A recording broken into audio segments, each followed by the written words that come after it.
Stop. Think. Is this real or am I being conned?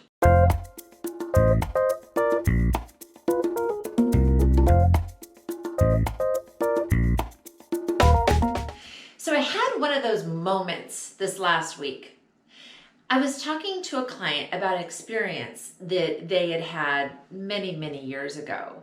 It was very Madoff-like. He was basically ripped off, and he understood the investment, or he thought he did, and he was taken for a ride.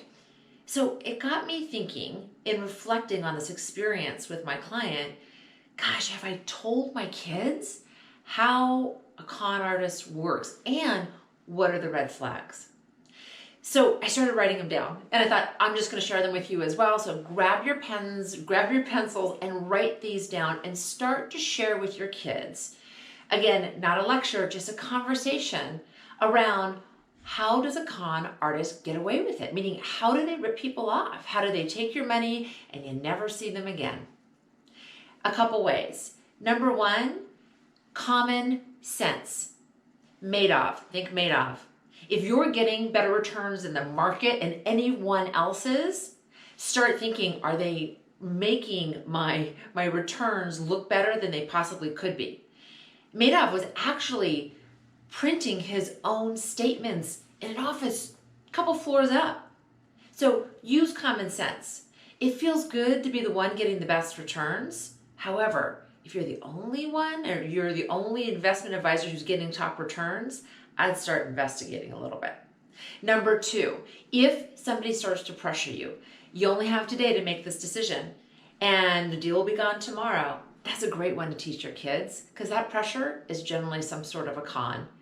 If there's a get rich quick idea, meaning, nobody knows about it, but if you put your money in, you're going to be so wealthy. All I need you to do is pay me a little bit up front. So get rich quick, something that's going to happen overnight. If it has to be a secret, meaning if somebody asks you to keep a secret, don't tell anybody about this investment. No one else can know about it. Red flag.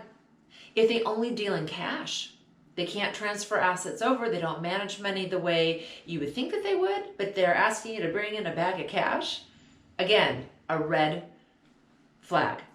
If they ask you for too much personal information, if you get a call on the phone and they're asking you for personal information, or a text or an email. Some of the scams that I've seen are ones where they've said that you're in trouble with the IRS, or with some of my older clients, they've gotten calls saying that their grandsons are in jail and need to be bailed out. It gets bad. But if they start asking for a lot of personal information, red flag.